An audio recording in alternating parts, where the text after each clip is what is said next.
Shalom. Puji Tuhan, sore hari yang sangat indah, kita boleh datang kembali. Tidak terasa sudah 1 bulan terlewati. Di bulan yang pertama kita sama-sama bersyukur punya Tuhan yang luar biasa. Hari ini kita sama-sama memberi yang terbaik buat Tuhan. Kita ingat kembali betapa baiknya Tuhan atas hidup kita. Dia mengorbankan segala sesuatunya untuk buat kita semuanya, supaya kita menjadi berharga, menjadi umatnya, menjadi pilihannya. Dan sore hari ini Bapak Ibu terkasih, mari kita siapkan hati kita. Kita memberi yang terbaik buat Raja di atas segala raja, Allah yang layak dipuji dan disembah, dulu sekarang bahkan sampai selama-lamanya. Selamat sore Bapa, selamat sore Tuhan, selamat sore Roh Kudus. Kami datang penuh dengan ucapan syukur kepada Engkau Tuhan. Buat sesuatu yang luar biasa Tuhan nyatakan dalam setiap hati kami. Sore hari ini Tuhan, kami menghampiri tahta kudus-Mu. Tuhan, layakkan setiap hati kami, kuduskan setiap hati kami. Tuhan, bereskan. Bila Tuhan berbuat sesuatu hal yang tidak benar, Tuhan ampuni kami, supaya pada sore hari kami boleh layak dan kudus. Kami boleh menyenangkan hati Engkau. Saat kami menyenangkan hati Engkau Tuhan, Engkau disenangkan. Bapa, kami rindu memberi yang terbaik buat Engkau sore hari ini. Berkaryalah Roh Kudus, berkaryalah Roh Kudus di tempat ini, bahkan di setiap hati kami, supaya kami bisa mengalami Engkau secara pribadi. Karya terbesar dalam hidupku Tuhan, yaitu pengorbanan yang begitu luar biasa buat kami, yang kami tidak layak menjadi layak, yang kami hina menjadi mulia, karena pengorbanan-Mu Tuhan, mati di kayu salib untuk menebus setiap dosa kami. Terima kasih Tuhan buat pengampunan yang luar biasa. Engkau menjadikan kami anak-Mu, untuk menjadikan umat-Mu. Kami ingin puji Engkau, kami ingin sembah Engkau Tuhan. Terima kasih Tuhan, dalam nama Tuhan Yesus. Haleluya, amin. Katakan kasih yang terindah.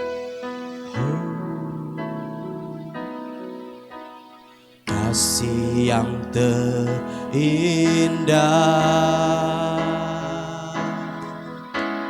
hati yang mulia,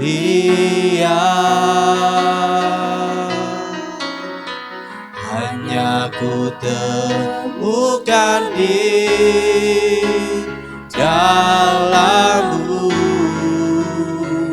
Yesusku. Pujian dari hatiku, selalu di setiap waktuku, tiada pernah berubah. Kasih-Mu, kasih yang terindah, kasih yang terindah, hati yang mulia, hanya ku temukan di dalam-Mu, Yesusku. Pujian dari hatiku, selalu di setiap waktuku, tiada pernah berubah. Kasih-Mu, karya terbesar dalam hidupku, pengorbanan-Mu yang selamatkanku. Engkaulah harta yang tak ternilai, yang ku miliki dan ku hargai. Yesus, Engkau ku kagumi. lebih sungguh lagi katakan kasih yang terindah. Kasih yang terindah, amin. Hati yang mulia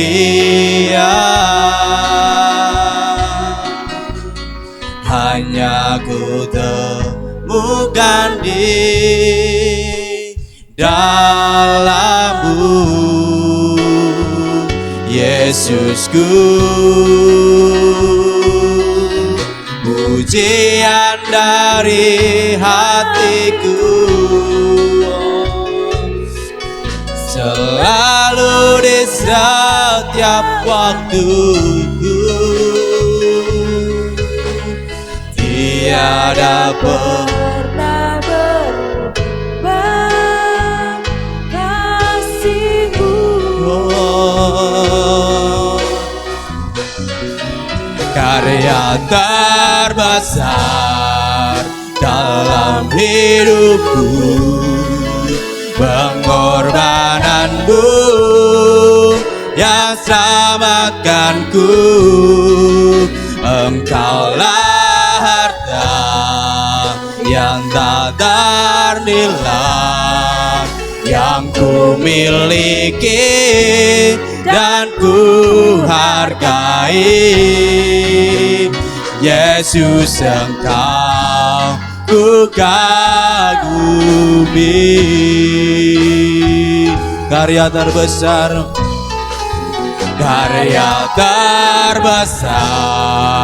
dalam hidupku, pengorbanan-Mu yang selamatkanku. Engkaulah harta, amin, yang tak ternilai yang ku miliki dan ku hargai. Yesus, Engkau ku kagumi. Oh, hari terbesar dalam hidupku, pengorbanan-Mu yang selamatkanku. Engkaulah harta yang tak ternilai yang ku miliki dan ku hargai.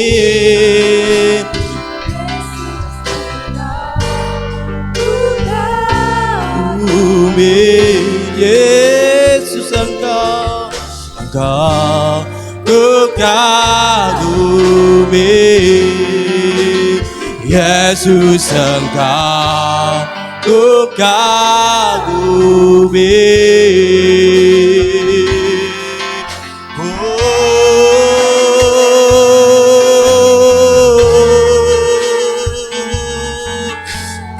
Haleluya, haleluya, haleluya, haleluya, haleluya. Kau sangat baik Tuhan, Kau sungguh baik Yesus. Haleluya, haleluya. Oh,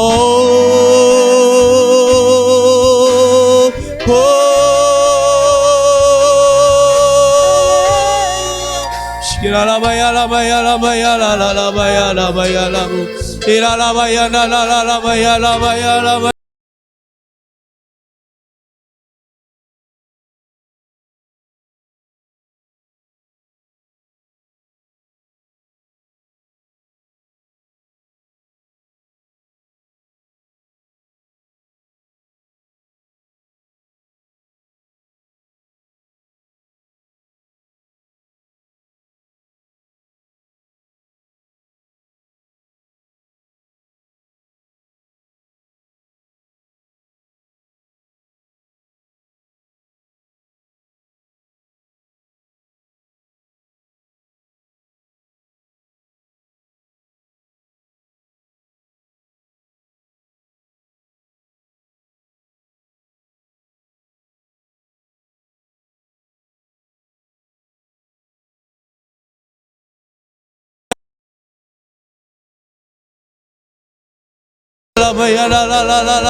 Haleluya, haleluya, haleluya, haleluya, haleluya, haleluya, haleluya, haleluya. Indara la baya la baya la baya la baya la la la la la la la ba ba ba ba ba ba ba ba ba ba ba ba ba. Shira la baya la baya la la baya la baya la baya la baya la baya la baya. Haleluya, haleluya, haleluya, haleluya, haleluya, haleluya, haleluya, haleluya, haleluya, haleluya, haleluya. Hira la baya la baya la baya la la la la la la baya la baya la baya la baya. Shikira la la la baya la baya la baya la baya sikira la. Roh Kudus, kami hanya perlu Engkau. Kami hanya perlu Engkau, Roh Kudus. Kami hanya perlu Engkau, Roh Kudus. Kami hanya perlu Engkau. Mengalin, mengalin, mengalin, mengalin, mengalin, mengalin, mengalin, mengalin, mengalin, mengalin, mengalin, mengalin, Banggalin, banggalin, banggalin, banggalin, banggalin, banggalin, banggalin, banggalin, banggalin, banggalin. Penuhi, penuhi, penuhi, penuhi, penuhi, penuhi, penuhi, penuhi, penuhi, penuhi, penuhi, penuhi, penuhi, penuhi. Shira la la la baya la baya la la la la la baya la baya se. Kami hanya mau mengalami Engkau Tuhan. Kami hanya mau mengalami Engkau Tuhan. Kami hanya mau mengalami Engkau secara pribadi, lepas pribadi Tuhan. Haleluya, haleluya, haleluya. Shira la ba la ba la ba la ba la ba la ba la ba la ba la ba la ba la ba.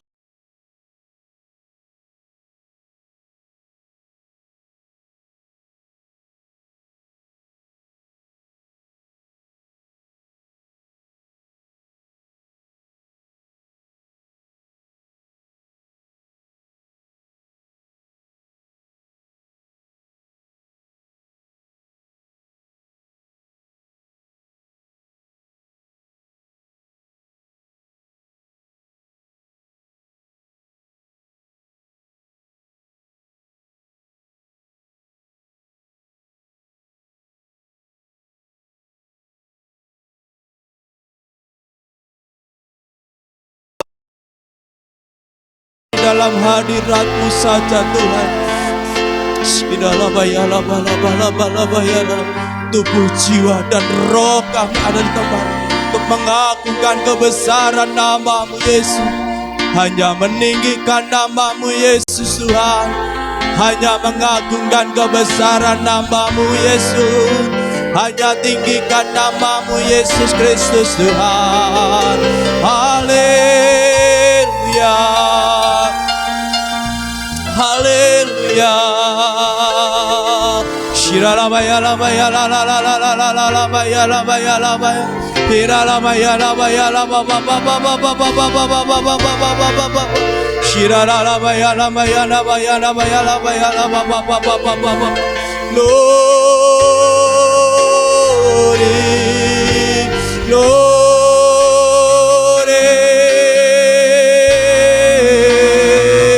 Yesus Maha Besar, Yesus Maha Besar, Yesus Maha Besar. Ajaib Engkau Tuhan, ajaib Engkau Yesus, selama-lamanya.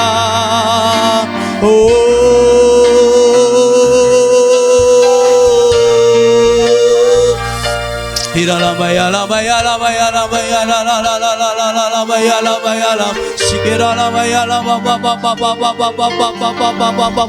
Shira la baya la baya la baya la la baya la baya la ba ba ba. Shira la la la baya la la baya se. Kami hanya mau tinggikan Engkau, Allah yang ajaib, Allah yang perkasa, yang kami puji, yang kami sembah sampai selama-lamanya. Tuhan, kami hanya mau agungkan Engkau. Saudari di Roh Kudus, hanya tinggikan nama-Mu. Kami hanya memuji kebesaran-Mu Tuhan. Kami hanya memuji kebesaran-Mu Tuhan. Sebab Engkau baik, sebab Engkau ajaib, sebab Engkau mulia, sebab Engkau mulia dan ajaib. Oh, kami memuji kebesaran-Mu Tuhan. Kami memuji kebesaran-Mu. Saja untuk kita bangkit berdiri bersama-sama di hadapan Tuhan. Dengan sungguh katakan ajaib Tuhan. Oh, ajaib Tuhan. Kami memuji, kami memuji kebesaran-Mu. Oh, ajaib Tuhan.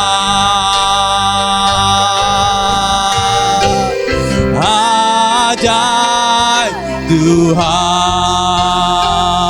kami memuji,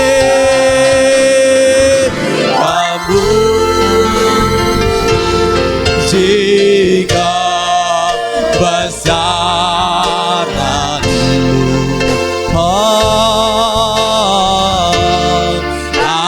ajaib Tuhan, terima kasih Tuhan.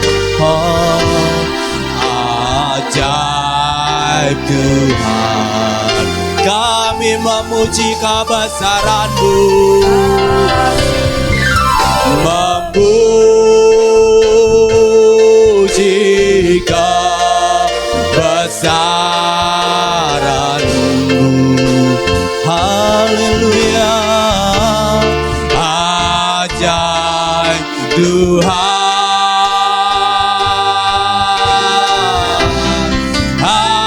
Ajaib Tuhan, ajaib Tuhan, Tuhan,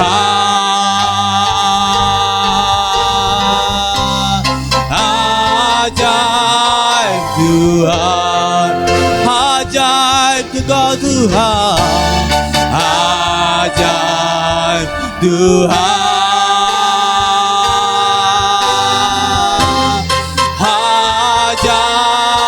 Tuhan, ajaib Tuhan, ajaib Tuhan,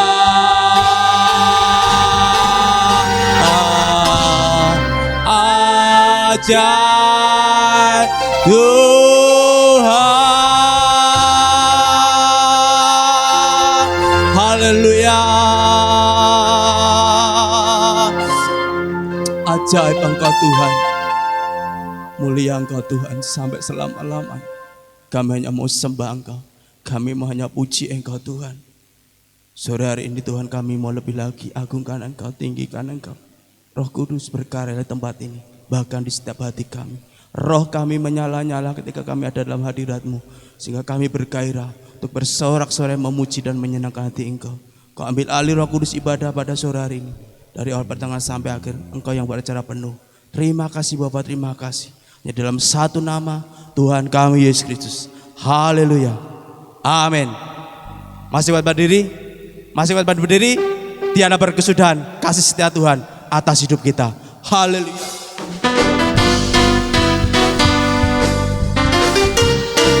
Amin. Terima kasih Tuhan. Oh, tiada berkesudahan kasih setia-Mu Tuhan, selalu baru rahmat-Mu bagiku. Oh, hari berganti hari, tetap kulihat kasih-Mu, tak pernah berakhir di hidupku. Tiada berkesudahan, tiada berkesudahan kasih setia-Mu Tuhan, selalu baru rahmat-Mu bagiku. Amin, amin. Hari berganti hari, tetap kulihat kasih-Mu, tak pernah berakhir di hidupku. Tuhan Yesus baik, sungguh sungguh amat baik, untuk selama-lamanya. Tuhan Yesus baik, Tuhan Yesus baik, Tuhan Yesus baik, sungguh amat baik, untuk selama-lamanya. Tuhan Yesus baik, tiada berjudul,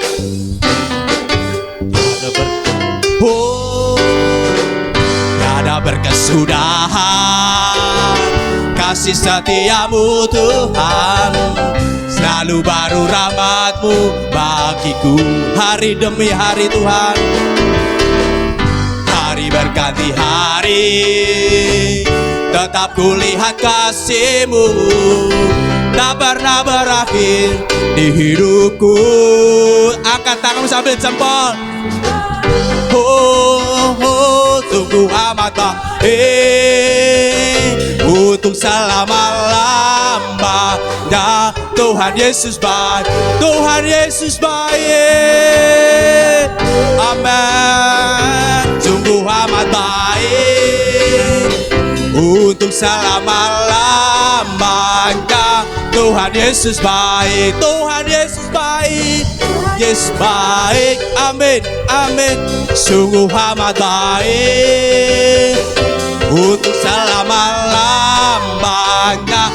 Tuhan, sekali lagi kita katakan Tuhan Yesus baik, Tuhan Yesus baik, amin. Sungguh amat baik, untuk selama-lamanya. Tuhan Yesus baik, untuk selama-lamanya. Tuhan Yesus baik, untuk selama-lamanya. Tuhan Yesus baik. Berikan sorak-sorak buat Tuhan kita Yesus Kristus. Haleluya. Kita punya Allah yang sangat baik, sungguh baik, teramat baik. Sebab Tuhan Maha besar buat kita, amin. Sebab Tuhan Maha besar buat kita, amin. Haleluya. Kita mau ceritakan kemuliaannya buat bangsa-bangsa, buat lingkungan kita, buat keluarga kita. Haleluya. Terima kasih Tuhan, sebab Tuhan Maha besar. Amin.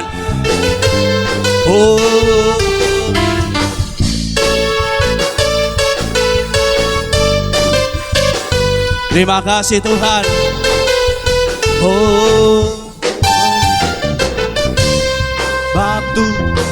Sebab Tuhan Maha besar dan sangat Dia lebih dari segala Allah. Sebab Tuhan Maha besar dan sangat terpuji, Dia lebih dahsyat. Sebab Tuhan Maha besar dan sangat terpuji, Dia lebih dahsyat dari segala Allah. Sebab Tuhan Maha besar dan sangat terpuji, kuasanya dahsyat menghancurkan musuh. Ceritakanlah kemuliaannya di antara segala, dan perbuatannya yang sungguh ajaib di antara suku bangsa. Sebab Tuhan Maha, amin. Dia lebih dahsyat dari segala Allah. Sebab Tuhan Maha besar dan sangat terpuji, kuasanya dahsyat menghancurkan musuh. Sekali lagi, ceritakanlah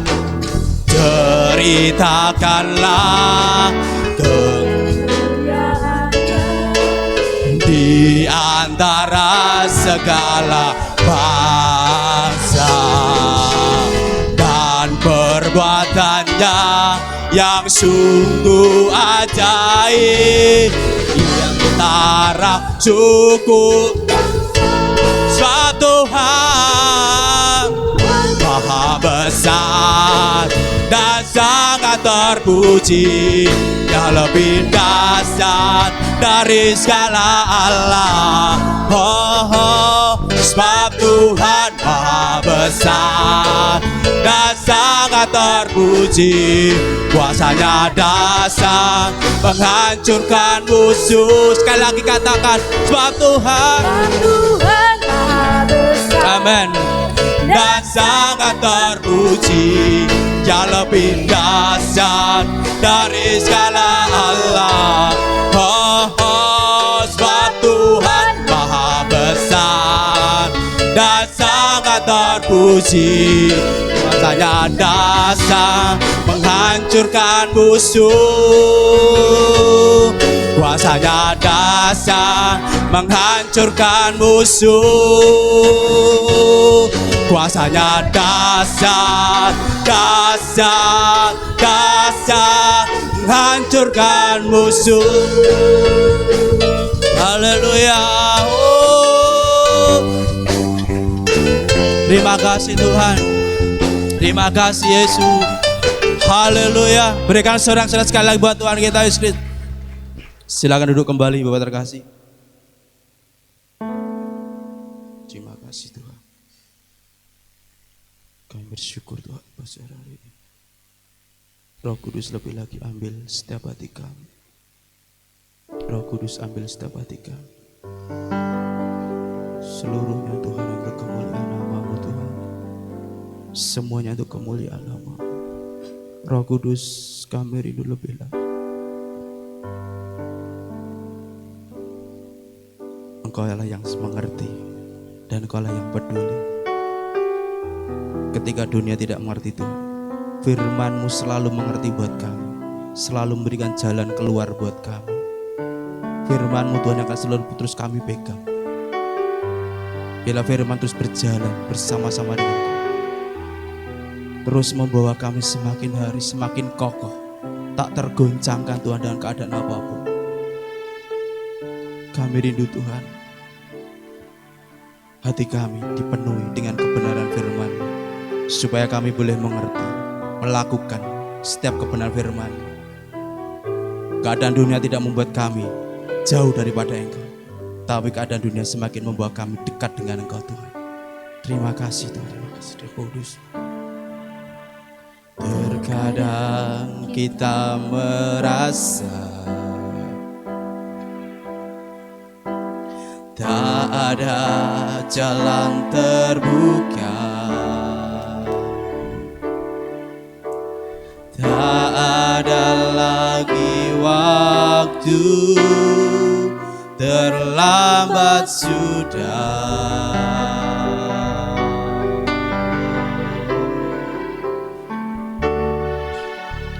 Tuhan tak pernah berdusta, Dia selalu pegang janjinya.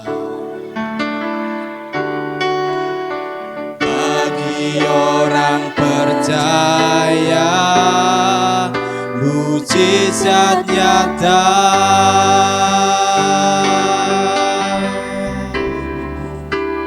Dia mengerti, Dia peduli Persoalan yang sedang terjadi. Dia mengerti, Dia peduli persoalan yang kita alami. Namun satu yang Dia minta, agar kita percaya sampai mukjizat menjadi nyata. Kami hanya percaya kepada firman-Mu Tuhan. Terkadang kita merasa, Tuhan kami rindu hanya memberikan hidup kami kepada Engkau. tak ada jalan terbuka, tak ada lagi waktu, terlambat sudah.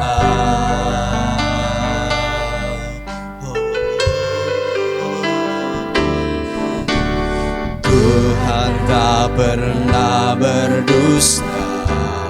Terima kasih Tuhan. Dia selalu pegang janjinya. Bagi orang percaya, mujizat nyata.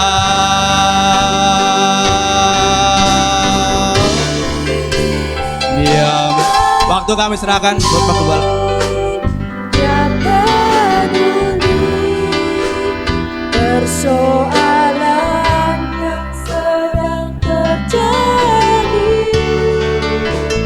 Dia mengerti, dia peduli persoalan yang kita alami.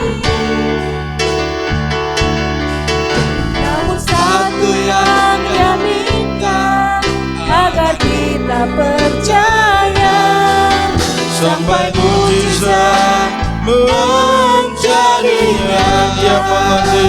Dia mengerti, dia peduli persoalan yang sedang terjadi. Dia peduli, dia mengerti persoalan yang kita alami.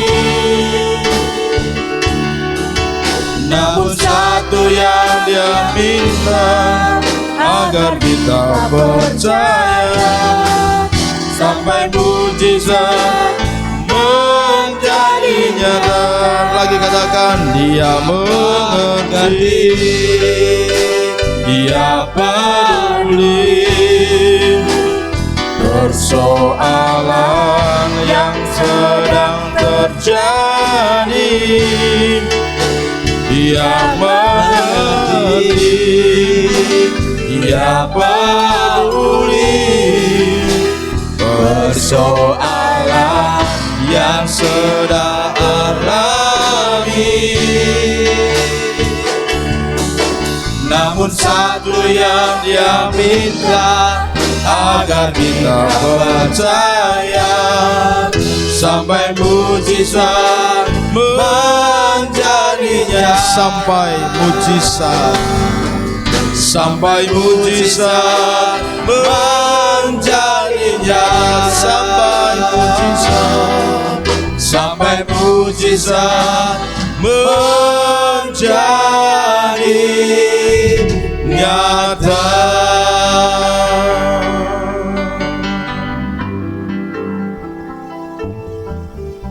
Ajar kami percaya Tuhan, ajar kami berharap, ajar kami meyakini setiap janji-Mu selalu terjadi. Buat kami sungguh-sungguh meyakini setiap firman-Mu pasti tergenapi. Dan ajar kami untuk kami selalu percaya Tuhan, bahwa Tuhan tidak pernah gagal dalam menjalankan setiap firman-Nya dalam hidup kami. Olehnya Tuhan, ajar kami sungguh-sungguh percaya, sungguh-sungguh yakin, sungguh-sungguh beriman dan berharap hanya kepada-Mu Tuhan. Sampai mujizat itu jadi atas kami, nyata atas kami. Dan olehnya Tuhan, latih kami, ajar kami, biar kuasa Roh Kudus akan terus menolong kami sehingga kami selalu dapat mempercayai setiap firman, termasuk apa yang akan Kau firmankan sore hari ini. Buat kami tetap percaya, yakin ya Tuhan, bahwa semuanya pasti terjadi, bahwa kerajaan-Mu tidak tergoncangkan, dan kami semua yang ada di dalamnya pun akan menikmati satu keadaan di mana kehidupan kami mengalami hal-hal yang ajaib, hal-hal yang luar biasa.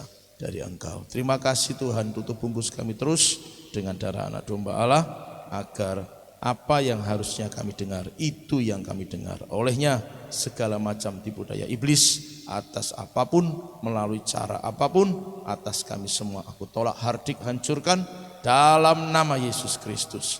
Dan biarlah kuasa Roh Kudus yang sungguh-sungguh menaungi kami semua. Kami siap menerima dan melakukan firman-Mu demi nama Tuhan Yesus Kristus. Haleluya, kita semua yang siap katakan amin. Shalom. Puji Tuhan, Bapak Ibu Saudara yang kasih Tuhan, kesempatan yang indah pada sore hari ini kita bisa ada bersama-sama untuk kita kembali beribadah kepada Tuhan. Dan saatnya kita akan sama-sama belajar firman Tuhan, masih melanjutkan untuk pembelajaran kita mengenai tahun yang tidak tergoncangkan, menjadi gereja yang tidak tergoncangkan. Nah, cara kita ada tetap dalam kerajaan yang tidak tergoncangkan menurut catatan Ibrani pasal yang ke-12 ayat 2 sampai dengan yang ke-4. Mari kita akan baca sama-sama. Marilah kita melakukannya dengan mata yang tertuju kepada Yesus yang memimpin kita dalam iman dan yang membawa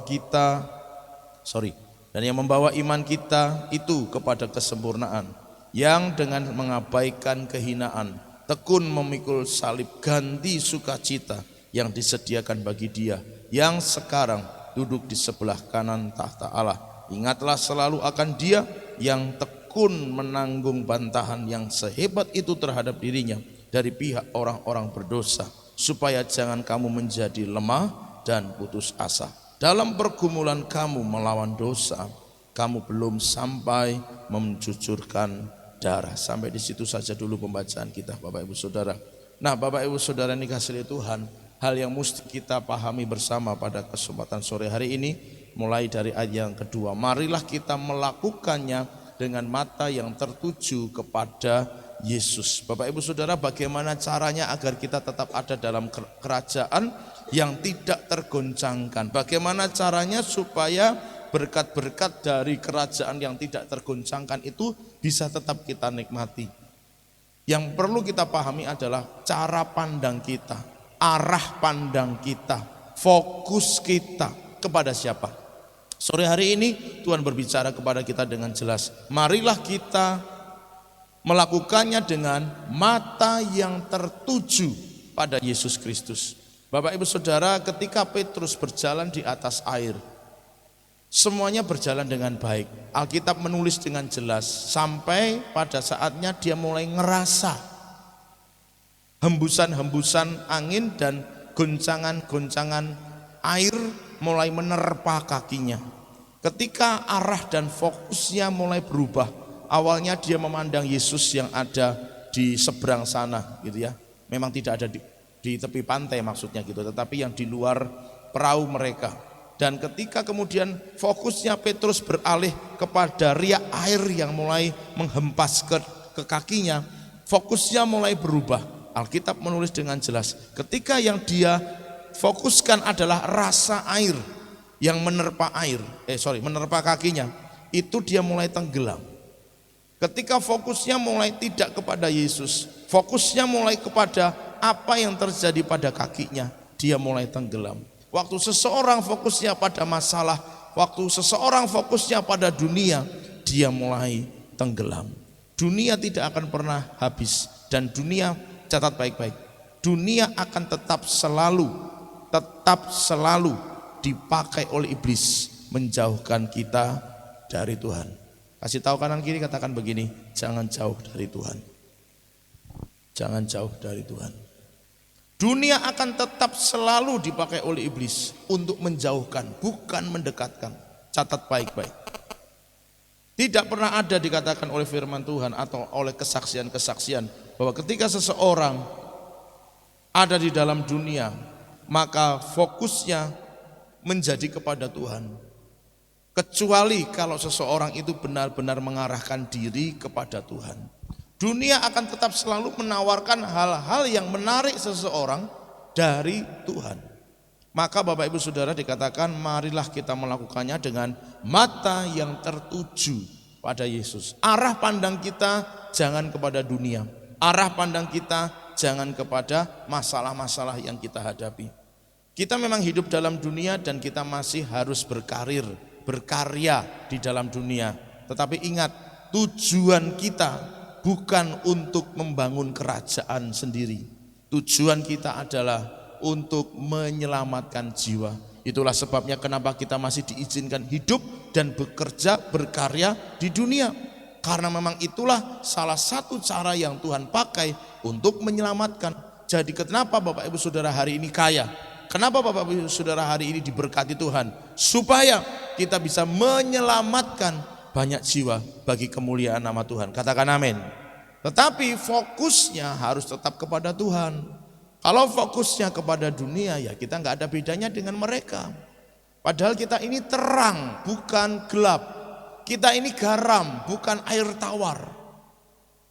Istilahnya begitu. Kita garam yang harus bisa mengasinkan. Kita terang yang harus bisa menerangi. Kalau kita sama dengan dunia, artinya kita tidak ada bedanya. Maka fungsi terang dan garam menjadi tidak ada dalam hidup kita. Firman Tuhan berkata, kalau garam sudah tidak asin, dia akan dibuang, diinjak orang karena tidak ada gunanya lagi. Dengan bahasa yang sederhana tapi mungkin agak kasar, kita Kristen yang tidak ada apa-apanya. Dalam pengertian kita tidak akan sia-sia kekristenan kita, berarti pada akhirnya kalau tidak berubah, kalau tidak bertobat, kalau tidak menyadari, mata tertuju pada Yesus. Kenapa mesti mata tertuju pada Yesus? Yesuslah yang memimpin iman kita. Yesuslah yang mengajari iman kepada kita. Yesuslah yang mengarahkan kita kepada iman yang sesungguhnya. Nanti kita akan belajar, iman itu tidak perlu besar, tapi harus sempurna, gitu ya. Perhatikan kalimatnya. Yang memimpin kita dalam iman dan yang membawa iman kita itu kepada kesempurnaan. Iman kalau gede lebih besar dari biji sesawi, tapi kalau enggak sempurna enggak akan pernah berhasil memindahkan gunung. Itu kata firman Tuhan. Karena yang Tuhan katakan sebesar biji sesawi saja, tapi kalau sempurna itu iman bisa memindahkan gunung, beranjak, dan itu benar terjadi. Bapak Ibu Saudara yang dikasihi oleh Tuhan, kenapa mesti mata tertuju pada Yesus? Karena Yesuslah yang mengarahkan kita pada iman dan membawa iman kita pada sempurna. Artinya gini, kalau kita nggak bisa fokus sama Tuhan, kita nggak akan pernah punya iman yang sempurna. Yang mengerti katakan amin. Kalau kita nggak bisa fokus pada Yesus, kita nggak akan pernah punya iman yang sempurna. Bahkan mungkin saja kita tidak sampai pada kata iman itu sendiri, karena fokusnya bukan pada Yesus.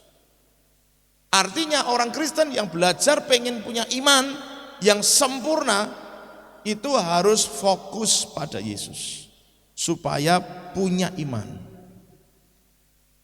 Agak susah untuk menerangkan dan menjelaskan apakah kita punya iman atau tidak. Agak susah ngeceknya secara pribadi terhadap diri sendiri, apakah aku punya iman atau tidak. Ini belum ngomong soal iman yang sempurna loh Bapak Ibu Saudara. Jadi rupa-rupanya menurut catatan Ibrani ada ukuran iman. Dalam ayat yang lain juga ada kata itu, ukuran iman. Bapak Ibu Saudara yang punya Alkitab elektronik, cari nanti di konkordansinya, ukuran iman.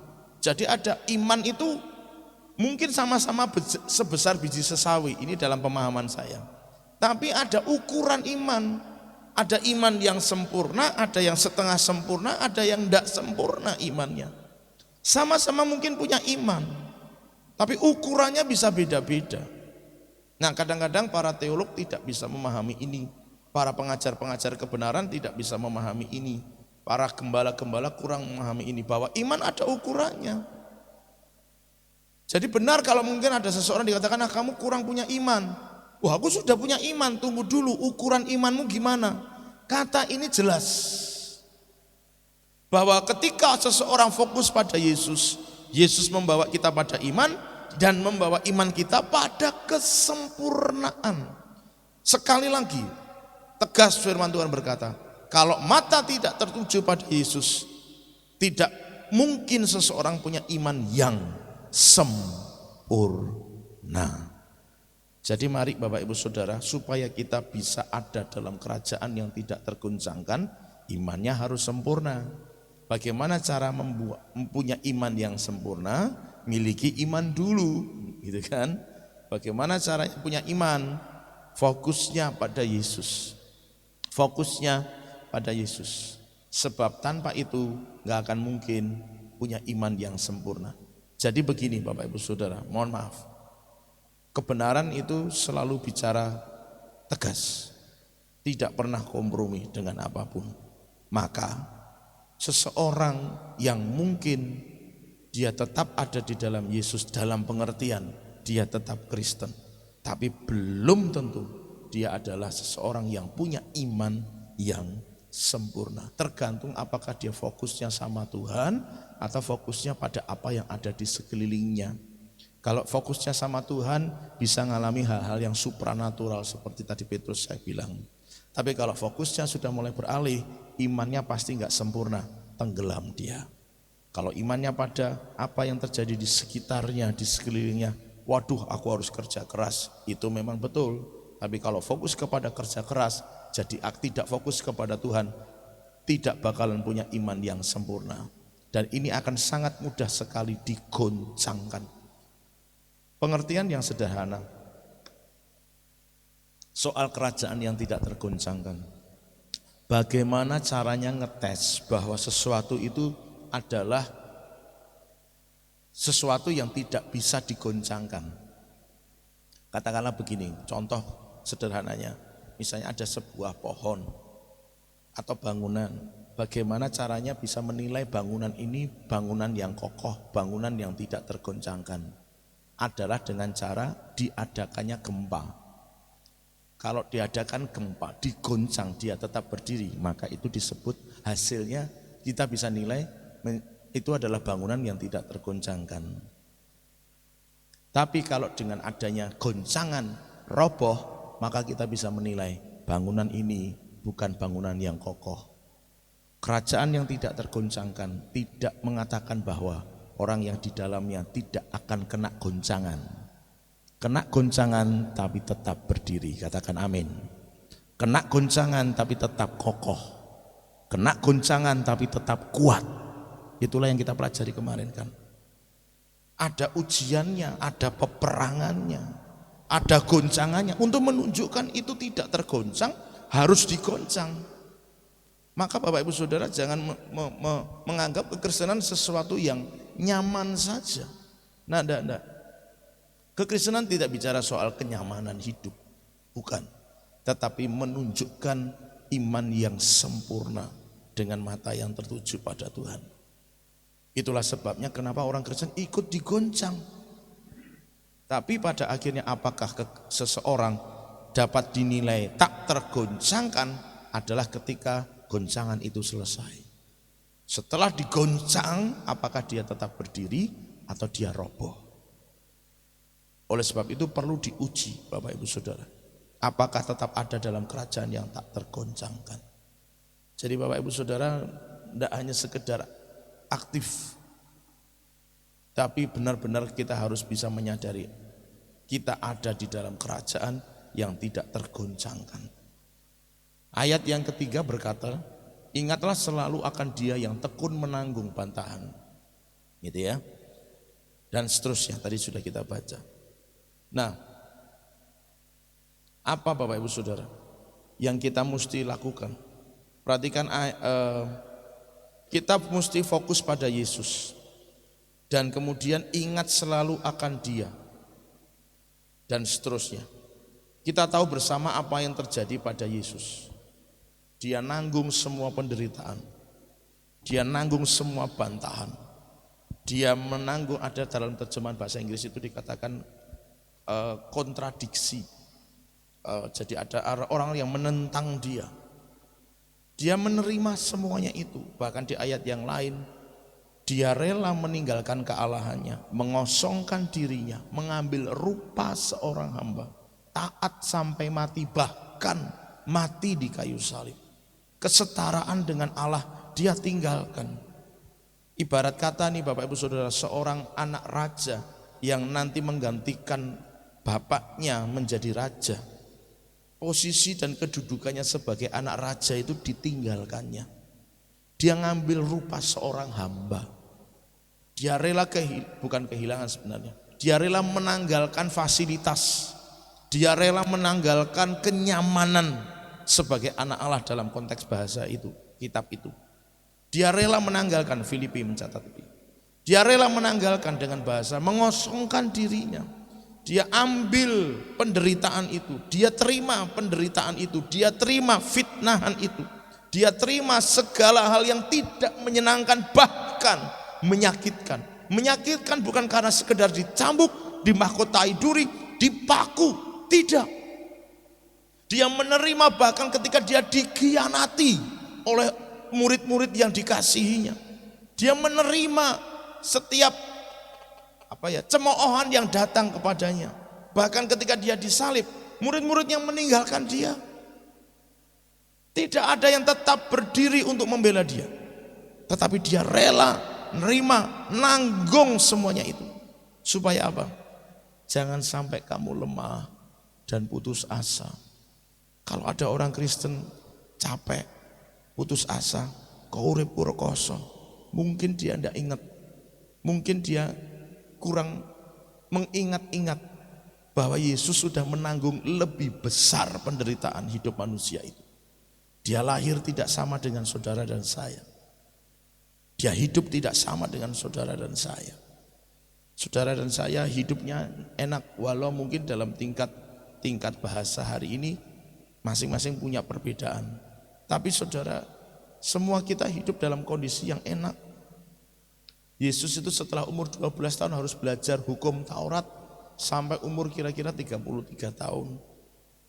Mana ada dari kita yang sejak umur 13 sampai katakanlah umur 30 harus wajib masuk sekolah Alkitab gitu kira-kira. Gak ada kan saudara. Yang SMP masih bisa dolan-dolan, nge-mall bareng gitu kan. Apalagi zaman sekarang gitu ya. Fasilitas itu semakin banyak sekali. Hidupnya senang. Piknik tipis-tipis, healing tipis-tipis, bisa. Yesus tidak pernah. Dan dia rela menanggung semuanya itu. Demi apa? Supaya kita yang hari ini mata hati kita, mata rohani kita memandang kepada dia, tidak mengalami putus asa, tidak mengalami lemah. Bapak Ibu Saudara, ayo saudara yang rasa bahwa kok harus begini ya, kok harus begitu ya. Tahan dulu, jangan ambil keputusan lebih jauh dulu. Jangan sampai salah ambil keputusan soalnya. Tapi kalau saudara terlanjur ambil keputusan yang salah, saya berharap saudara mau sadar, bertobat, berhenti. Tuhan, aku gak mau hidup kayak begini. Aku tinggalkan. Aku mau hidup kembali kepada jalan yang benar. Kenapa? Yesus sudah rela menanggung semua penderitaan itu. Ingat dia yang sudah nanggung semuanya. Tanpa dia membantah. Ayat yang lain berkata dia bagaikan domba yang keluh. Udah domba yang nurut sedang dibawa kepada pembantaian. Dia bagaikan seperti itu. Kenapa? Dia ngerti panggilannya. Dia tahu tujuannya datang ke dalam dunia ngapain. Nanggung semua dosa manusia, semua penderitaan, semua luka dia tanggung. Supaya kita yang percaya padanya enggak lemah, enggak putus asa. Ada yang menarik dari bahasa aslinya Bapak Ibu Saudara. Agak susah memang baca yang bagian ini ya. Apalagi yang dari belakang tadi saya nonton ini ketoknya cilik banget terus rapat cetok di belakang. Ya mungkin mergo mripatku barang ya mbuh. Tapi enggak apa-apa. Ini aja, ini terjemahan bahasa Indonesianya dari bahasa aslinya ini ya. Tidak menjadi lelah dalam jiwamu yang pingsan. Menariknya tuh begini loh. Kalau dalam teks bahasa Indonesia disebutkan lemah dan putus asa. Seolah-olah ada dua hal yang berbeda. Tapi dalam bahasa aslinya enggak dua hal yang berbeda. Kamu enggak jadi lelah di dalam jiwamu. Yang menjadi titik berat itu jiwa. Kondisi hati, kondisi jiwa, kondisi pikiran, kondisi perasaan. Tuhan rela nanggung semuanya itu supaya setiap beban-beban hidup yang terjadi di ranah jiwa itu bisa teratasi. Katakan sama-sama teratasi. Sesungguhnya ketika seseorang terasa berat menanggung sebuah beban persoalan hidup, ranahnya ada di mana sih? Capeknya fisik, jadi masuk angin, jadi kanker, jadi tumor, jadi penyakit-penyakit yang lain. Itu sesungguhnya bukan fisik, daging, bukan, tapi jiwa yang lelah, jiwa yang teramat berat, jiwa yang sudah terlalu nanggung penderitaan yang cukup lama dan cukup dalam. Lelah jiwanya sehingga pingsanlah, gitu kira-kira seperti itu. Lelah jiwanya sehingga dia sudah menjadi tidak sadarkan diri. Koneksi dengan ilahi sudah nggak pernah terjadi. Orang sudah nggak bergairah doa, orang nggak bergairah nyembah Tuhan, orang nggak bergairah memuji Tuhan, orang nggak bergairah lagi ibadah dan melayani Tuhan. Itu engkau sedang alami jiwa yang mulai pingsan. Ingat dia yang sudah nanggung semuanya, supaya engkau nggak lelah dalam jiwamu yang mulai pingsan. Saudaraku yang dikasihi Tuhan, jadi kalau hari ini maaf ya, kita mesti sadar sama-sama sih. Kalau kita merasa enggak kok aku baik-baik saja, tapi faktanya kita enggak. Kita koneksi ilahinya enggak terjadi gitu loh. Gairah kita sama Tuhan itu jujur kita mungkin mulai pudar. Kita ngerasa udahlah cukup ini saja, enggak usah yang lainnya. Tapi maaf saudara, saya katakan Anda mulai lelah dalam jiwa. Ingat ya, Yesus sudah lebih banyak nanggung semuanya itu, supaya kita enggak lelah, jiwa kita enggak capek.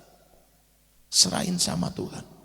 Bukankah kalau kita percaya bahwa cari dulu kerajaan Allah dan kebenarannya, sekaliannya ditambahkan kepadamu, katakan amin. Tapi mengapa ada orang yang belum bisa cari kerajaan Allah dan kebenarannya lebih dulu? Orang sekedar mencari semua yang dia rasa, Pak aku enggak punya waktu, Pak aku enggak punya kesempatan, Pak aku harus lakukan ini, lakukan itu, lakukan ini, lakukan itu. Semuanya mungkin baik, tapi ingat, cari dulu kerajaan Allah. Cari dulu kerajaan Allah. Cari dulu kerajaan Allah. Supaya apa? Jiwa kita enggak lelah. Kenapa seringkali kenapa seringkali seseorang bisa mengalami stres yang cukup berat? Jiwanya sedang lelah, jiwanya sedang pingsan. Koneksi ilahi sudah sedang tidak terjadi. Sebenarnya gini Bapak Ibu Saudara, jiwa yang lelah dimulai dari koneksi yang mulai berbet-berbet, itu bahasa saya. Apa bahasa Indonesia yang berbet-berbet? Kadang connect, kadang enggak.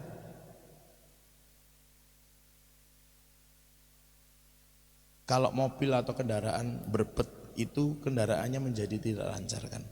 Bapak-bapak atau ibu-ibu yang mungkin pernah ngerasain berkendaraan, pernah ngalami kondisi kok nggak enak ya tumpahannya gitu, nggak lancar ya, digas kok bebek gitu kan. Itu koneksinya sudah nggak lancar, kira-kira begitu. Nah, jiwa yang lelah itu sebenarnya didahului dengan kondisi koneksi ilahinya sudah mulai berbet gitu loh saudara. Kasih tahu kanan kiri, ojo berbet. Berarti servis barang gitu. Selasa kan berdoa bareng, ya teman bareng, berarti servis. Kudune wis ora berbet, lancar. Nah saudara, dimulainya jiwa yang mulai pingsan itu sesungguhnya dimulai dari koneksi ilahi yang sudah mulai terganggu. Coba cek ke dalam, bener enggak? Doanya sudah mulai jarang, males diajak doa. Kadang-kadang sengaja telat supaya enggak usah ikut doa gitu kan saudara. Itulah yang titik awal di mana jiwa mulai lelah, sesungguhnya ada di sana. Nah, segeralah sadar, segeralah terbangun dari tidur, supaya apa? Jiwa kita tidak lama-lama pingsan. Jadi ini bukan dua hal yang berbeda. Kelelahan jiwa itu terjadi karena koneksi ilahinya sudah mulai terganggu.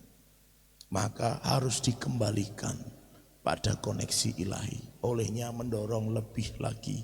Bapak Ibu Saudara, yuk kalau ada jam-jam di mana kita bisa terjadi koneksi ilahi, mari Bapak Ibu Saudara saya ajak, datanglah.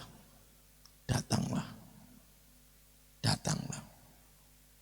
Anda akan mengalami refresh, Anda akan mengalami kesegaran karena koneksi ilahinya diperbaharui.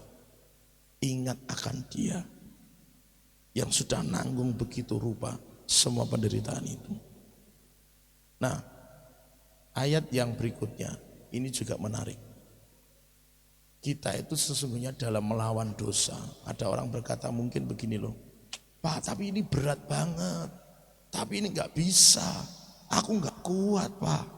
Mungkin iya secara daging, tapi ingat bagian terakhir dari ayat ini mengatakan, kita itu gak pernah loh, pergumulan kita itu sampai mencucurkan darah, kan gak pernah. Itu yang Alkitab tulis. Artinya jangan ngerasa ada orang yang aduh gak bisa Pak, gak mungkin bisa Pak, aku terlalu begini, terlalu begitu, banyak ini, banyak itu. Mungkin iya, tapi ingat, kita gak sampai mencucurkan darah loh. Tuhan yang mencucurkan darah. Kalau mau ngomong aku gak punya waktu, aku berat, aku begini dan begitu. Ingat, Yesus jauh lebih menderita dari penderitaan kita. Kita nggak sampai mencucurkan darah penderitaan itu. Yesus sampai mati di kayu salib. Itu maksudnya firman. Jadi jangan ada yang mulai beralasan, Pak, berat banget. Nggak sampai mencucurkan darah. Coba kasih tahu katakan, belum sampai mencucurkan darah. Jadi tidak ada yang terlalu berat. Katakan amin. Nggak ada yang terlalu berat. Nggak ada yang berkata nggak bisa, sulit, nggak ada. Kenapa? Nggak sampai mencucurkan darah soalnya Bapak Ibu Saudara. Jadi firman Tuhan negesin sama kita. Jangan sampai ada yang ngerasa lemah, putus asa, lelah dalam jiwa, pingsan jiwanya. Mulai koneksikan roh kita dengan Tuhan. Coba cek Bapak Ibu Saudara, jujur secara pribadi di hadapan Tuhan. Jangan ada yang disembunyikan. Bukankah itu benar bahwa ketika kita mulai kehilangan koneksi ilahi, itulah yang membuat kita hari ini berkeputusan untuk tidak sungguh-sungguh di dalam Tuhan. Untuk kita merasa kok sulit, kok begini, kok begitu. Padahal sesungguhnya firman-Nya telah berkata, kalau kita mau cari kerajaannya dan kebenarannya lebih dulu, maka sekaliannya akan ditambahin. Sekaliannya akan ditambahin. Jadi prioritasnya mana? Tadi ayat yang pertama sudah kita baca. Matanya tertuju pada Tuhan. Gitu kan? Matanya tertuju pada Tuhan. Cari dulu kerajaan Allah dan kebenarannya. Cari kerajaan dan kebenarannya lebih dulu. Fokusnya sama Tuhan, maka sekaliannya akan ditambahkan. Jangan pernah merasa bahwa aku sudah punya segalanya hari ini. Maafkan, dalam waktu dekat Tuhan bisa ambil semuanya habis. Kalau kita nggak segera kembali pada Tuhan, kalau kita nggak segera membuat mata kita fokus kepada Tuhan, anugerahnya besar buat kita. Amin. Anugerahnya besar buat kita. Oleh sebab itu Bapak Ibu Saudara, di kesempatan ini kita menikmati perjamuan kudus. Saya waktu nyiapin ini Bapak Ibu Saudara, saya ngerasa Tuhan baik banget. Kenapa? Ayat ini bicara soal kematian Yesus. Yesus yang nanggung penderitaannya di kayu salib. Bukan kebetulan maksud saya begitu ya. Harusnya ayat ini kan sudah bisa tersampaikan beberapa waktu yang lalu, ya kan? Tapi minggu keempat ada tamu, minggu kelima saya harus tugas di Tawangmangu. Kalau firman-Nya ini saya sampaikan di Sabtu, yang minggu nggak kebagian ayat ini gitu kan. Jadi saya ngerasa ya sudahlah, saya khotbah yang lain tapi dengan tema yang sama, kerajaan yang tak tergoncangkan. Nah, tiba menyambung Ibrani 12, tiba hari ini. Ternyata ayatnya ngomong soal kematian Yesus. Bapak Ibu Saudara yang hari ini engkau merasa jauh dari Tuhan, sadari engkau jauh dari Tuhan. Hari ini engkau yang sudah nggak terlalu aktif di dalam Tuhan. Sadari engkau nggak terlalu aktif di dalam Tuhan. Namun juga Pak, kalau mungkin hari ini kau ngerasa engkau punya beban yang sangat berat, penderitaan yang cukup berat yang kau alami, ingat Dia yang sudah nanggung lebih berat, lebih besar, lebih hina dari yang kita tanggung. Maka jangan sampai engkau mengalami kelelahan dalam jiwamu. Minta anugerah Tuhan dicurahkan buat kita lebih besar lagi. Supaya apa? Kita enggak mengalami kelelahan jiwa. Kita bisa diarahkan untuk mata yang tertuju pada Tuhan. Fokus pada Tuhan. Karena apa yang kita alami dan kita rasakan belum sampai mencucurkan darah. Artinya kuatlah. Karena penderitaanmu tidak jauh lebih berat dari yang Yesus pernah alami. Dia yang sudah nanggung semua dosa dan kesalahan kita. Dia yang sudah menanggung rasa malu dan penderitaan kita. Dia rela lakukan semuanya itu supaya kita tetap kuat, sehingga tetap ada dalam kerajaan yang tidak tergoncangkan.